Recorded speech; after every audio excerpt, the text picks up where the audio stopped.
오늘은 지난 시간에 이어서 성령 충만과 우리의 의지, 그 부분에서부터 공부를 하려고 합니다. 성령 충만과 우리의 의지. 지속적 성령 충만을 누리려면 옛사람을 알고 옛사람이 십자가에서 처리되었음을 믿어야 함과 같이 또 우리의 의지에 대해서도 알아야 합니다. 먼저 우리 고린도 후서 3장 17절을 읽어보십시다.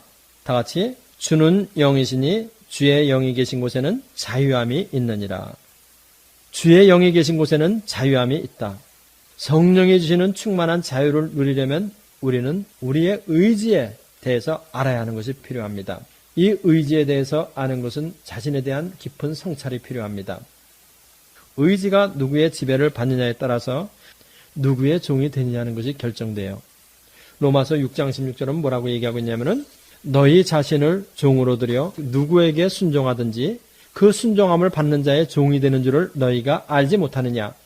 혹은 죄의 종으로 사망에 이르고 혹은 순종의 종으로 의에 이르느니라. 너희가 의에 순종하여 의의 종이 되고 죄에 순종하여 죄의 종이 된다고 하는 그 말이 바로 의지의 상태를 말해요. 중생을 하고 나서 우리가 순종을 하고 싶어도 순종을 못하는 이유가 무엇이냐면은 우리의 의지가 오랜 동안 죄의 종살이를 하던 그 타성에 사로잡혀 있기 때문에 못하는 것입니다. 예수님의 십자가에서 흘리신 피가 우리의 영혼에 뿌려질 때 우리의 의지는 죄의 결박을 풀고 해방을 받게 되는 거예요. 그 후에 말씀과 성령으로 의지는 강해져야 돼요. 그 강해지는 만큼 우리는 뭐를 누릴 수 있냐면 성령이 주시는 자유를 누릴 수 있는 것입니다. 그래서 사도 바울이 고린도후서 3장 17절에서 뭐라고 말했냐면은 주는 영이시니 주의 영이 계신 곳에는 자유함이 있다 이렇게 얘기하는 거예요. 그러니까 예수님의 피로 구속함을 받은 우리가 성령이 주시는 자유를 지속적으로 누리려면 말씀과 성령에 의해서 우리의 의지가 지속적으로 강해져야 돼요. 이것이 없으면 일평생 일석충만 왔다 갔다 해요. 그러나 말씀과 성령에 의해서 의지가 더욱더 강해지면 강해질수록 그 사람은 그 강해지는 만큼 자유를 누려요. 요거를 잘 알고 계시고 요것을 자신의 신앙생활에 적용하시면 큰 복이 될 것입니다. 다음은 지속적 성령 충만한 사역의 원리에 대해서 공부를 하려고 합니다. 지금 이 부분은 영국의 웨스터민스터 교회의 로이드 존스 목사님의 영적 침체에서 제가 발췌한 것임을 미리 알려드립니다. 그분은 내게 능력 주시는 자 안에서 내가 모든 일을 할 수 있느니라 이 구절을 지속적 성령 충만한 사역의 원리로서 지시를 하셨어요. 바울은 생애에 많은 고난을 당한 사람입니다. 핍박을 받고 조롱과 멸시에 찬 대우를 받고 때로는 동료 사역자들에게서 실망을 느끼기도 하며 가지가지의 상황 속에서 낙심한다는 것이 무엇인지를 아는 사람입니다. 놀라운 강심장의 소유자인 그를 낙담케 하는 감옥 안에서 그는 이렇게 말합니다. 내게 능력 주시는 자 안에서 내가 모든 일을 할 수 있다. 나는 강하다. 나는 내게 일어나는 어떠한 일에 대해서도 그것이 평화이든지 전쟁이든지 자유이든지 노예 생활이든지 지금까지 익숙하게 지내오던 삶이든지 완전히 다른 새로운 삶이든지 간에 나는 무슨 일이든지 할 수 있고 또 그에 대하여 준비가 되어 있다. 내게 능력 주시는 자 안에서 내가 모든 일을 할 수 있다. 이렇게 말입니다. 우리는 어떤 일이 생긴다 할지라도 바울을 견디게 했던 그 능력을 소유하고 있습니까? 내게 능력 주시는 자 안에서 내가 모든 일을 할 수 있다고 말할 수 있습니까? 이 능력을 얻기에 힘쓰면서 생애의 전 시간을 소비하면서 애쓰는 사람들이 많이 있습니다. 그렇지만 그들은 전혀 그 능력을 소유한 것 같지가 않습니다. 그들은 말하기를 이 능력을 소유한 다른 그리스도인들을 많이 만났습니다. 그러나 내게는 결코 그 능력이 있는 것 같지가 않아요. 이렇게 말합니다. 또 만일 나의 삶 속에서 이 능력을 얻을 수 있다면 온 세상을 다 주어도 좋겠습니다. 이 능력을 얻으려면 어떻게 해야지요? 하며 탄식합니다. 그들은 일생 동안 그 능력을 얻으려고 노력하지만 결코 얻지를 못합니다. 왜 그럴까요? 이 점에 있어서의 혼동엔 두 가지 유형이 있습니다. 첫째는 나만을 강조하는 형입니다. 나만을 강조하는 형이다. 둘째 유형은 나를 말끔히 지운 형입니다. 나만을 강조하는 형은 무엇이냐면은 자기가 언제나 먼저 나가는 사람이에요. 또 나를 말끔히 지운 형은 어떤 형이냐면은 자기는 죽어도 안 나가겠다고 하는 이러한 사람이에요. 그래서 언제나 먼저 자기가 나가야 한다는 사람과 언제나 자기는 죽어도 안 나가겠다고 하는 그 두 사람 사이에 사람들이 있다는 것입니다. 이 두 극단 사이에서 신앙생활하는 사람들이 있다고 얘기해요. 그러면 정상적인 관계는 무엇이냐? 이분이 얘기하는 게 이게 핵심이죠. 정상적인 유형은 무엇이냐면은 나와 예수님과의 균형 잡힌 관계에서 신앙생활을 하는 사람의 형이라고 제시를 해요. 나를 능하게 해주시는 그리스도로 말미암아 나는 모든 것을 할 수 있다. 이거라는 거예요. 나를 능하게 하시는 그리스도로 말미암아 나는 모든 것을 할 수 있다. 내가 모든 것을 할 수 있다. 바로 이것이 나와 그리스도의 바른 관계라는 것입니다. 바로 나와 그분의 바른 위치를 깨닫는 데서 정상적인 사역자로서의 사역의 원리가 나온다. 이거예요. 그러니까 100% 자기가 모든 일을 한다. 이거 틀린 것입니다.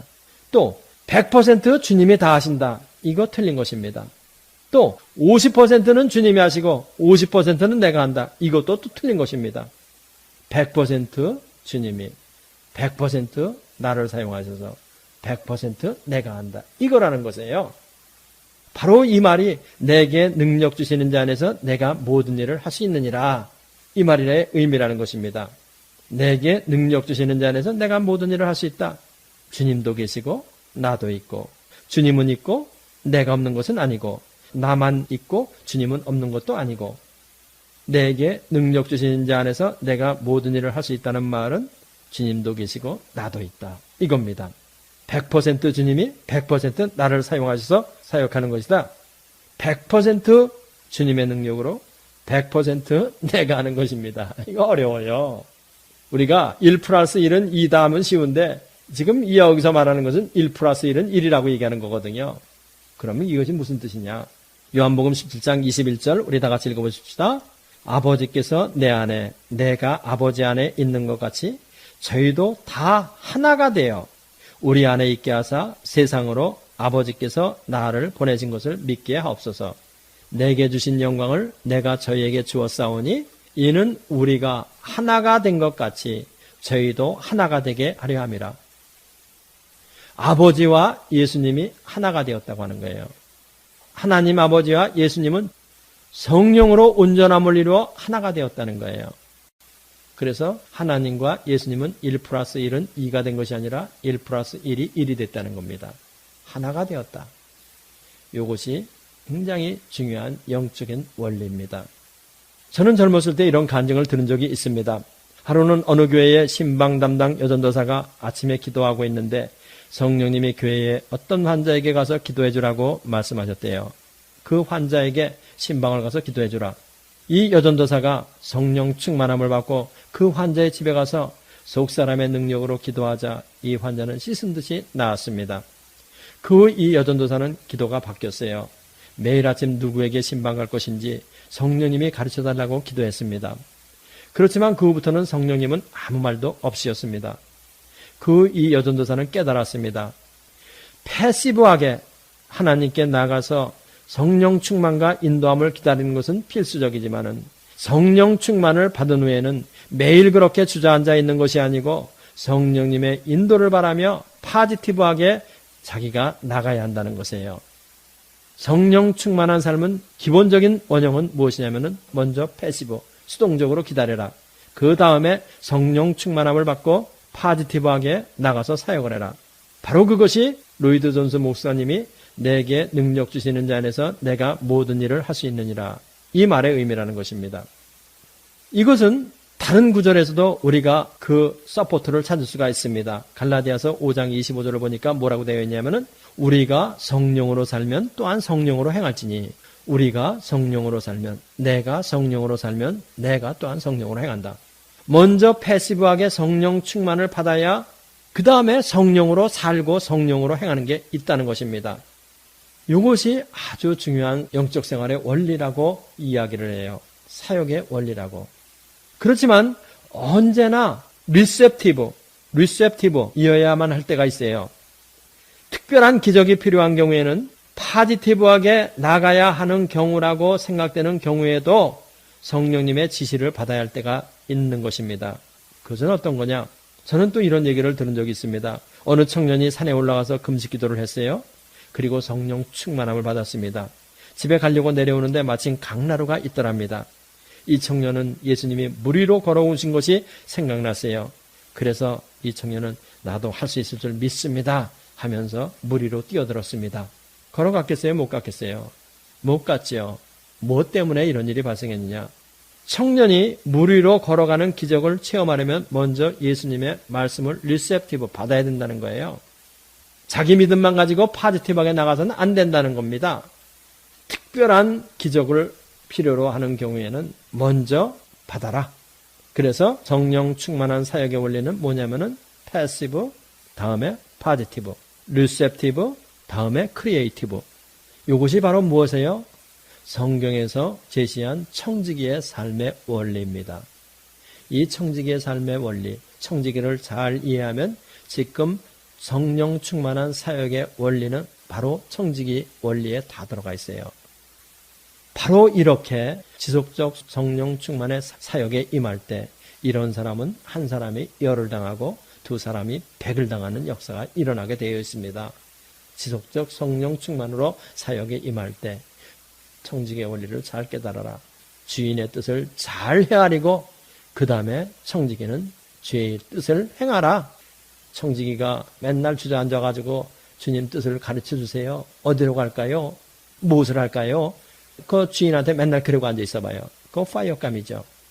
또 청지기가 주님 뜻은 저기다 내버리고 자기가 파지티브하게 나간다고 엉뚱한 짓만 하고 다니면 그것도 또 파이어감입니다. 바로 요것을 청지기를 잘 깨달으면 성령 충만한 사역의 원리가 눈에 보이기 시작합니다. 할렐루야. 다음엔 재충만에 대해서 공부를 하십시다. 사도행전 9장 17절 보십시다. 아나니아가 떠나 그 집에 들어가서 그에게 안수하여 가로되 형제 사울아 주 곧 네가 오는 길에서 나타나시던 예수께서 나를 보내어 너로 다시 보게 하시고 성령으로 충만하게 하신다 하니. 지금 사도행전 9장 17절 이것은 뭐냐면은 사도 바울이 처음 회심할 때 성령 충만을 받았다는 내용을 말하는 거예요. 사도 바울은 처음에 회심할 때 이렇게 성령 충만을 받았지만은 그의 사역 도중에 여러 번에 걸쳐서 재충만의 경험을 해요. 사도행전 13장 19절에 보니까 또 무엇이 나오냐? 바울이라고 하는 사울이 성령이 충만하여 그를 주목하고. 사도 바울은 여러 번에 걸쳐서 성령으로 충만함을 받았습니다. 그는 성령으로 이미 충만함을 받은 사람이었지만은 어떤 경우에 특별한 사역을 위해서 때때로 충만함을 다시 받았어요. 바로 이것이 뭐예요? 재충만이에요. 하나님은 우리가 하나님의 부르심을 따라서 봉사할 경우 그 사역을 감당하게 하기 위하여 때때로 재충만을 받도록 하시는 것입니다. 특별한 봉사를 위하여 특별한 장비를 갖추는 것과 마찬가지입니다. F.B. 마이어라는 사람은 말하기를 너는 네 가족 중에서 성령 충만한 사람이 될 수 있을 것이나 강단에 들어가기 전에 성령을 새로이 받음으로 특별히 무장하는 것을 확실히 하라. 이렇게 말했습니다. 다음은 지속적 성령 충만을 방해하는 것이 무엇인가? 여기에 대해서 우리 공부를 하십시다. 지속적 성령 충만을 방해하는 것. 지속적 성령 충만을 방해하는 가장 큰 적은 뭐예요? 자기 자신입니다. 성령 충만을 방해하는 요소 중에서 교만에 대해서부터 이제 공부를 해보십시다. 교만. 이 교만이라고 하는 것은 무엇이냐면은 내 말을 안 듣는 사람은 다 교만한 사람이 아니고 교만이라는 것은 무엇이냐면은 하나님 없이 독립적으로 무슨 일을 하겠다고 하는 것. 하나님의 지배를 거부하는 것. 이것이 바로 교만이에요. 잠언서 16장 18절 다 같이 교만은 패망의 선봉이요 거만한 마음은 넘어짐의 앞잡이니라. 교만은 패망의 선봉이다. 그런데 그 교만은 무엇이냐? 하나님의 지배를 거부하는 것. 바로 이것이 교만이다. 그럼 교만의 반대는 뭐예요? 겸손. 겸손이라는 것은 자기를 비우고 자기를 비천한 곳에 둘 줄 아는 것이 겸손입니다. 이것이 바로 겸손해요. 하나님의 나라는 겸손한 자들의 것이라고 그러죠. 다음은 성령 충만을 방해하는 것이 무엇이냐면은 그리스도를 부끄러워하는 거. 그리스도를 부끄러워하는 거. 누가복음 9장 26절 읽어보십시다. 누구든지 나와 내 말을 부끄러워하면 인자도 자기의 아버지와 거룩한 천사들의 영광으로 올 때 그 사람을 부끄러워하리라. 예수님을 부끄러워 전도 못하는 사람은 성령 충만이 결코 임하지 않습니다. 성령님은 예수님을 증거하는 영이시기 때문에 그래요. 또 성령님은 예수님 당신이기 때문에 그래요. 그런데 예수님을 부끄러워하는데 그 사람한테 예수님이 들어가서 계시겠어요? 안 계시지. 요한복음 15장 26절에서는 뭐라고 얘기했느냐? 내가 아버지께로서 너희에게 보낼 보혜사 곧 아버지께로서 나오시는 진리의 성령이 오실 때에 그가 나를 증거하실 것이요. 이렇게 얘기했지요. 그 다음에 지속적인 성령 충만을 방해하는 것이 무엇이냐면 죄 때문에 지속적인 성령 충만이 방해를 받습니다. 시편 66편 18절 내 마음에 죄악을 품으면 주께서 듣지 아니하시리라. 죄는 하나님과의 교제를 파괴한다는 것을 아십시오. 그렇지만 회개는 죄는 하나님과의 교제를 파괴하지만은 회개는 교제의 회복을 가져오는 은혜의 방편입니다. 그래서 요한일서 1장 9절을 보면 뭐라고 되어 있냐면은 만일 우리가 우리 죄를 자백하면 저는 미쁘시고 의로우사 우리 죄를 사하시며 모든 불의에서 우리를 깨끗게 하실 것이요. 이렇게 얘기하는 거예요. 죄를 자백하면 죄를 사하여 주실 뿐만 아니라 깨끗하게 해주신다. 회개는 죄에 대한 자백은 교제의 회복을 가져오는 하나님의 방편이다. 그 다음에 지속적인 성령 충만을 방해하는 또 다른 요소는 뭐냐면 세상을 사랑하는 것. 세상을 사랑하는 것. 이거 문제지요. 요한일서 2장 15절로 16절 다 같이 이 세상이나 세상에 있는 것들을 사랑하지 말라. 누구든지 세상을 사랑하면 아버지의 사랑이 그 속에 있지 아니하니 이는 세상에 있는 모든 것이 육신의 정욕과 안목의 정욕과 이생의 자랑이니 다 아버지께로서 쫓아온 것이 아니요 세상으로 쫓아온 것이라. 세상을 사랑한다는 것. 요한 사도가 이 편지를 기록한 것은 교회 밖에 있는 사람들에게 쓴 것이 아닙니다. 교회 안에 있는 사람들입니다. 세상적인 것들이 교회 안에서 범람하고 있음을 우리는 발견하게 돼요. 그렇지만 하나님의 말씀을 아는 분들은 이 세상적인 곳에서 세상을 사랑하는 곳에서 떠나야 성령 충만한 삶을 살 수 있습니다. 다음에 지속적인 성령 충만을 위해서 우리가 해야 할 일은 무엇인가? 거기에 대해서 공부를 해보십시다. 지속적인 성령 충만을 위해서는 우리가 세 가지가 필요합니다. 첫째는 무엇이냐면은 성령을 근심하게 하지 말라. 그 다음에 성령을 소멸하지 말아라. 그 다음에 성령으로 행하라. 이 세 가지가 지속적인 성령 충만한 삶을 위해서 우리가 해야 할 일입니다.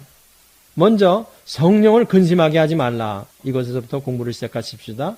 에베소서 4장 30절 우리 다 같이 하나님의 성령을 근심하게 하지 말라. 그 안에서 너희가 구속의 날까지 인치심을 받았느니라. 하나님의 성령을 근심하게 하는 거, 이거 여러분들이 뭐라고 생각하세요? 한번 대답해 보세요. 하나님의 성령을 근심하게 하는 것은 뭐냐면은 주님을 반역할 때 성령이 근심하세요.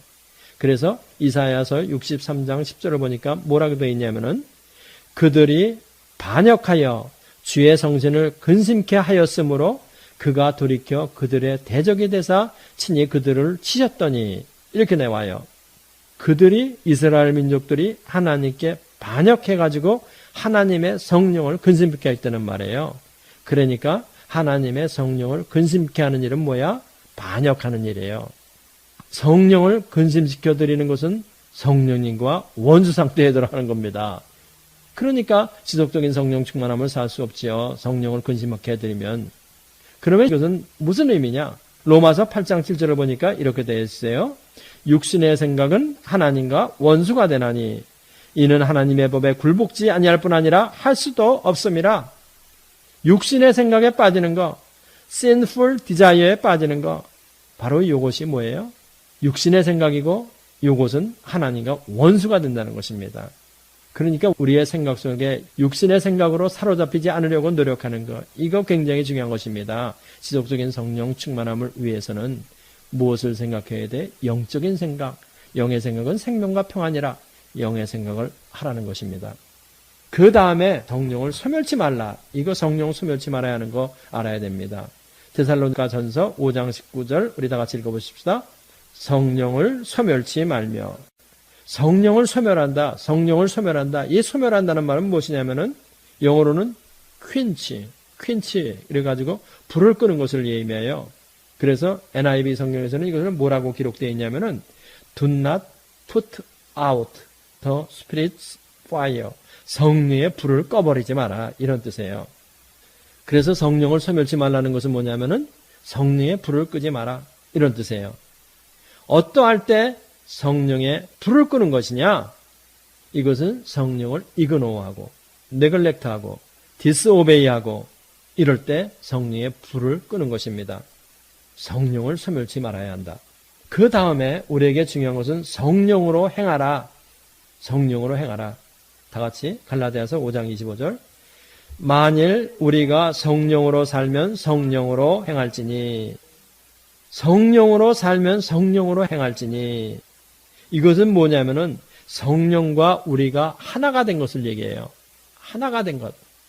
바로 아까 이야기한 성령님과 우리가 하나가 된 것.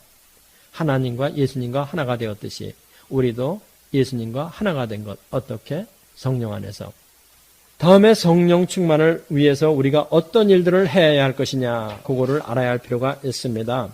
먼저 성령 충만을 위해서 가장 필요한 것이 무엇이냐? 기도해야 합니다. 사도행전 1장 14절 다 같이 여자들과 예수의 모친 마리아와 예수의 아우들로 더불어 마음을 같이하여 전혀 기도에 힘쓰니라. 전혀 기도에 힘쓰니라. 바로 이렇게 120문도가 마가의 다락방에 모여서 기도에 힘쓸 때 오순절이 되니 불의 여같이 갈라지는 성령의 불길이 마가의 다락방에 임하신 거예요. 성령 충만을 받기 위해서는 무엇이 필요하냐? 기도가 필요하다. 그 다음에 또 성경에 보면 성령 충만이 어떠한 때 임하는 것으로 되어 있냐면은 사도행전 19장 6절을 보면 다 같이 바울이 그들에게 안수함에 성령이 그들에게 임하심으로 방언도 하고 예언도 하니. 바울이 그들에게 안수함에 성령님이 그들에게 임하셔서 그들이 방언도 하고 예언도 했다는 것입니다. 방언도 하고 예언도 했다. 어떠할 때? 안수를 사도 바울이 할 때. 그렇지만 오늘날 우리는 이 안수 정말로 조심해야 됩니다. 아무데나 안수받기 위해서 자기의 머리를 들여미는 이런 일은 없어야 돼요. 다음은 말씀을 들음으로 말미암아 성령 충만함을 받는다. 사도행전 10장 44절 우리 읽어보십시다. 베드로가 이 말을 할 때에 성령이 말씀 듣는 모든 사람에게 내려오시니. 베드로가 하나님의 말씀을 전할 때 성령이 말씀 듣는 모든 사람에게 내려오셨다. 이것이 아주 중요한 은혜 중의 은혜입니다. 다 같이 기도하십시다. 할렐루야. 우리 아버지 하나님 감사합니다. 지속적인 성령 충만, 우리가 지속적인 성령 충만한 삶을 살아야 되겠습니다. 예수님이 베풀어 주시는 깊고 깊은 은혜의 축복, 지속적 성령 충만이 오늘 배운 저희들의 공부를 통하여 저희들에게 현실화될 수 있도록 주님 축복하여 주시고 은총을 내려 주시옵소서.